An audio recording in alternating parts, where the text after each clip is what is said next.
Hey everybody, welcome to episode 51 of the Hey Kerwin Show. We're doing a live cross feed here. Not only am I doing it for you guys live on Facebook, we're also filming it live with Matthias in the house. So yeah, we just literally had a couple minutes to spare. I am on the verge of about to run out of the office. I'm about to go and have dinner with my incredible son and my beautiful ex-wife.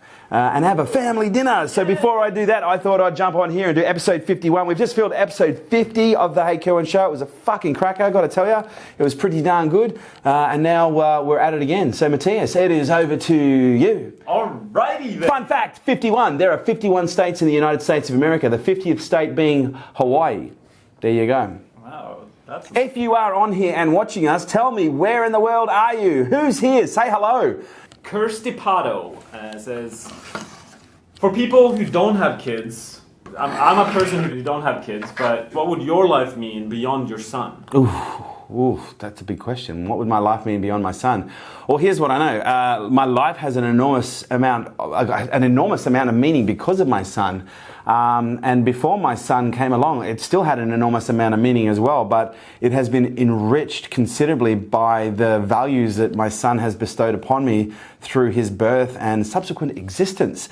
But ask that question again. It's kind of confusing. What would your life mean beyond your son? Oh, look, see, this is a really interesting question, because this is something I haven't thought about in a while, but because he has been my biggest thing. Because prior to my son, my legacy was my message. My legacy was my impact. My legacy was what I was leaving behind should I, depart from this planet. And then when my son came along, I was like, wow, now I actually have a more of a bioorganic legacy that I'm leaving behind. So for me personally, beyond my son, it's really my message, and I have this fantasy, I have this dream, I have this vision that, there will be people sharing with their kids, their grandkids and their great-great-grandkids, things that they've learned from me, but it doesn't even have to come from me. It might be just from, once upon a time we had this thing called Facebook and I watched this video and, here's a cool little saying that I learned when things get tough. This is simple, this is easy, this is fun.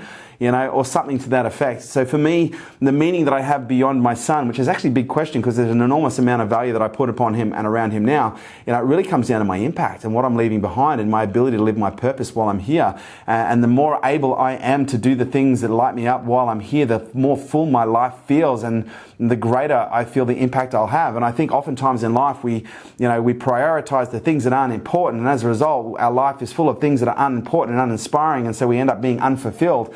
But when we prioritize the things that are important, we do the things that are important, we do get filled up and are inspired, we leave things behind and we inspire people that, that ripple beyond us, that have an impact greater than the message that we have and we're only able to do ourselves. So yeah, hopefully that gives you some kind of an insight beyond my son. It would be my message and the impact that I have. And look, I don't want to sound like I'm this complete altruistic, selfless person. Like I can be actually quite selfish. I do like to sit down and watch Netflix for 4 hours at a time.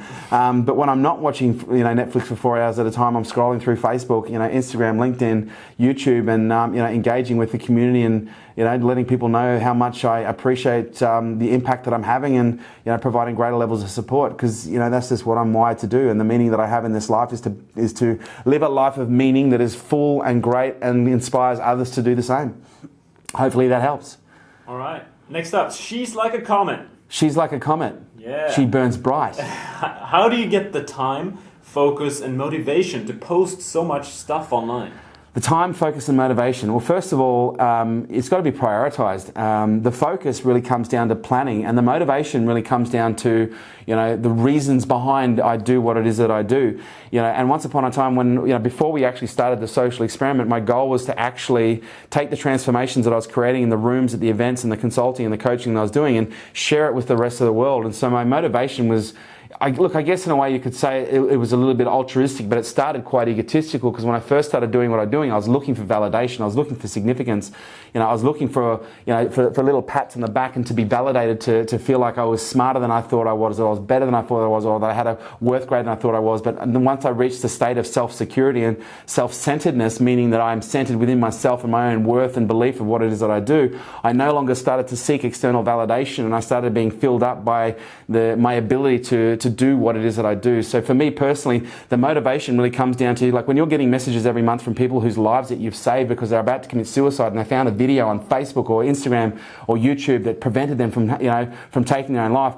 When you get messages from people who tell you that they've reunited their family, that you've saved their business, that you've saved their marriage, that you've taught their kid or supported their child through their learning process of how to read, or you've supported a child to reinterpret the meaning of what ADHD or dyslexia or some form of learning disability is, that builds up after a while and creates this level of weight, but this level of purpose and this reason to continually do what it is that I do. So the motivations from there, the focus really comes down to planning. I've got an incredible team that is around me, and I haven't always had an incredible team around me. Like when the first 18 months of the social experiment was just me and Matt, and then Matty every morning would come in and give me a thumb drive and give it to me, and I'd plug it into my computer and I'd pull out the files and I'd upload videos and I'd upload pictures and I'd do the copy and I'd do all the community management. And so for me, I had to make sure that I was scheduling time within my day through my planning process in order to do that, because without a good plan, it's very hard to focus and you'll be distracted by the things that come up. And in order to focus, you've got to be prioritizing the things that are important. And to prioritize the things that are important, you've got to have a hierarchy of things that need to be done and values associated with them. And when I say values associated with them, because you could have a list of a whole bunch of things that need to be done, but most people will start with the things that are easiest. Whereas for me, I like to eat the elephant first, rather than and they say eating an elephant is the same as eating a steak. You've just got to eat it one bite at a time. And I'm sure Peter will freak out at the thought of me saying this, and vegans all around the world are uniting in arms right now and clashing with vegetables and ready to attack me with broccoli. But my point being is, I like to tackle the big obstacles first, because that way then it gives me the ability to free up my day to be able to focus on the other things that are of lesser value and less importance.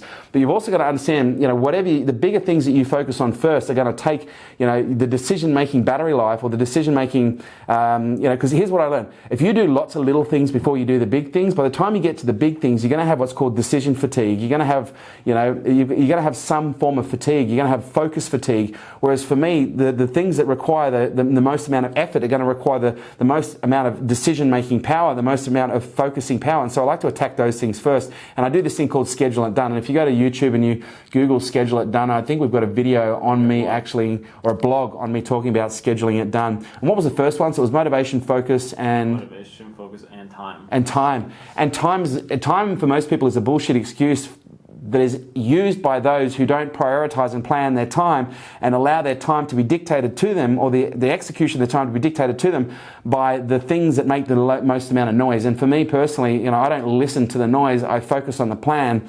And I could be working my plan, and there could be bombs going off and bullets zinging past my head and people running past my office on fire. But when I'm in my zone, when I'm on my plan, I just focus on the things that need to be done. That doesn't mean that if someone ran past my office on fire that I wouldn't find a fire extinguisher and put them out. But my point being is I have a level of value on the dedication of focus and a level of motivation to apply myself to my plan that prevents me in most cases from being distracted by the things that are irrelevant and unimportant. And that in itself is a bit of a skill, when it comes to managing your time. And by the way, you can't manage time, you can only manage your energy. And the way to get the most out of your time is to have lots of energy. And the way that you have lots of energy is by taking care of your health. And the way that you take care of your health is by making it a priority and planning and scheduling your life around eating nutritional food, drinking high quality hydration, taking great supplementation, exercising on a regular basis, because that in itself is going to give you a lot more energy, which when used correctly will give the illusion of more time, when in fact you're just more productive because you're more focused and you have a much higher potential for output. So that in itself, well, that was a fucking biggie, that one right there. So if you can rewind that and play that at half speed, I'm sure you'll probably understand exactly what I've said. But my point being, it all comes down to you. Time, focus, motivation, these are all things that are within your control. They're not without your control. Time is an illusion. Okay, it's a construct. It's a human construct that is governed by the values that we have on the things that we do. Focus comes down to our ability to prioritize and concentrate on the things that are most important, that we're driven by our motives and our motivations and our values, which will determine how well we plan and how we spend our time and how we build and develop our energy. So there you go. That's it in a nutshell. Hope that helps. Say hi to your mum for me. Is that it? Let's squeeze in one last. Whoa, one last question, Matty. All right, go on. All right. So, Nicola Georgi. Nicola Georgi. Kerwin, what have you had to accept about yourself to become the person you are? What have I had to accept about myself to become the person? Well, first and foremost, I'll start with the big shit. I'm not perfect. I know. Look, Matty's like sitting there going, what? No, you are perfect, everyone. No, I'm not perfect. I am flawed. I am faulted. I can be mean. I can be harsh. I can be unkind. But I can also be very kind and caring and loving. Like, one of the things that I've had to learn about myself is that I am not perfect. I have all traits. I express all traits, but I express them at different levels and volumes and intensities depending on the situation I'm in. And my goal is to become a lot more of accepting, because the more accepting I become of myself and all of my warts and all of my moles and all of my freckles, the easier it is for me to accept other people. But please understand, I don't do this because I want to be able to accept other people. That's a natural byproduct. I do this because there's a lot to be said for self-love. There's a lot to be said for self-worth. There's a lot to be said for self-esteem. There's a lot to be said for self-awareness. And the more you are aware of yourself, the more you are aware of your traits, your characteristics, your good things, your bad things, the more self-conscious, self-aware, the more conscious you become. And the more aware you are around the self, the easier it is for you to navigate the environments that you're in and ultimately the people that you are in them with. And so for me personally, the higher levels of acceptance that I have for myself are reflected by not only my ability to not judge myself and beat myself up most of the time, but also it's reflected in my ability to accept others and not beat others up and not judge others also most of the time, which for me has become an incredibly powerful tool to not only connect, but also to penetrate people's minds and their souls and their spirits, to actually induce and initiate high levels of transformation and reconfiguration in people's psychology. Because with the work that I do, fundamentally, people need to trust me in order to allow me into their mind to create some of the changes that we make, with the work that we do. So, I hope that helps. I hope that makes sense. And I hope you can take that and, put it in the bank. That's episode 51. That's episode 51 of the Hey Kerwin show. Oh, I've neglected the camera. I've been talking to you. Ha! What do you know? For those of you who would like to get your questions answered, hashtag Hey Kerwin. Let me know what your biggest, baddest motherfucking questions are, and hopefully we can answer them in the next episode. Apart from that, if you haven't checked out Unstoppable, our podcast, it is on iTunes, Lisbon, Spotify, YouTube. Check it out. We've had hundreds of thousands of downloads just while it's been live, and the feedback has been phenomenal. So make sure you check it out. And the question of the day is, if you had complete self-control, complete self-awareness and control of self, what would you do differently today that you can't do? No, what would you do differently tomorrow that you can't do today? Very curious to know. Do me a favor, be kind to one another, and make sure you say hi to your mum for me.